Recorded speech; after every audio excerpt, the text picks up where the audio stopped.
السلام عليكم ورحمة الله وبركاته. هزيمة المنتخب الجزائر بنتيجة 3-0 أمام الأرجنتين في كأس العالم للمباراة الأولى للأرجنتين والمباراة الأولى للمنتخب الجزائر. طبعا بصراحة الجزائر عمل اللي عليه، بس طبعا دي الأرجنتين يعني صاحب النسخة الأخيرة، وداخل برضو النسخة دي عشان ياخد برضو البطولة، وهو برضو الأقرب حتى الآن بشدة قوة. يعني بعد المنتخبات كلها اللي لعبت دي هو الاقوى برضو الارجنتيني اللي احنا شفناه امبارح. مباراة صعبة جدا لعبها ومباراة قدر يكسبها بكل سهولة. كان في برضو كذا كورة احتراضات كده من الجمهور الجزائري، بس خلاص انا الحكم ادى قراره وخلاص. مش هنتكلم احنا على التحكيم ولا اي حاجة، بس هنتكلم عن المنتخب الجزائري. انت ليه هجمت جو كده؟ انت كان ممكن تدافع اكتر من كده، كان ممكن تذاكر اكتر من كده المنتخب الارجنتيني وتلعب معاه باحسن من كده. كنا عايزين نشوفك احسن. انت فعلا لعبت وقدمت اداء قوي وكان ممكن تجيب جون او اتنين، بس برضو الاداء ما كناش هو ده المنتظرينه في الدفاع بتاعك، اللي انت تستقبل 3 اهداف. 3 اهداف دي كتيره جدا جدا. انت منتخب الجزائري داخل بتيم السنه دي اقوى تيم يعتبر في تاريخك، داخل بيه السنه دي. فما تجيش بعد التيم ده كله اللي انت داخل بيه ما تقدمش اداء في الاخر. لا كده ما ينفعش، كده غلط. لازم المنتخب الجزائري في الفتره الجايه يركز جدا جدا، لان هزيمه المباريات مباراه واحده تتهزمها بتاثر معاك بشكل كبير. يعني انت لسه قدامك مباراتين تانيين، بس انت لازم على الاقل تكسب مباراه وتتعادل مباراه عشان تقدر تصعد للدور القادم، لان دور المجموعات كلها خربانه عند الناس كلها. حتى افضل توالت، يمكن افضل توالت هتتحسم من الجوله الاولى. فيا ريت المنتخب الجزائري يركز على هذا النقطه، لان بصراحه المنتخب الجزائري الفتره دي ضايع منه خالص ومش بيقدم الاداء اللازم. فان شاء الله يركز في الفتره الجايه دي ويكون عنده حسن ظنه ويقدم اداء كويس كلنا نستمتع بيه ان شاء الله. ودي كانت حلقتنا النهارده، يا رب تكون عجبتكم. لو عجبتكم انزلوا احسبوا لنا لايك للفيديو واشتركوا في القناه، وان شاء الله انتظرونا في فيديو جديد مره اخرى. ويلا بينا هقفل كده الفيديو. يلا بينا، سلام.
طبعا رجعت لكم يا جدعان.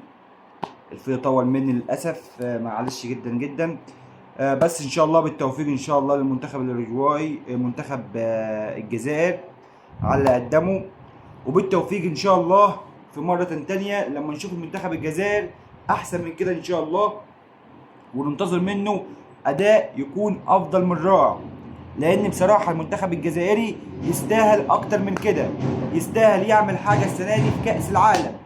مش كل مرة هنطلع من دور المجموعات.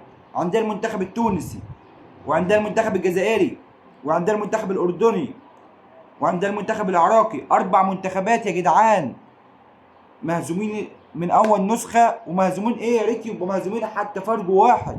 ده واحد واخد 5، وواحد واخد 4، وواحد واخد 3، والتاني واخد 3. إيه يا جدعان؟ ركزوا بالله عليكم. يلا سلام عليكم.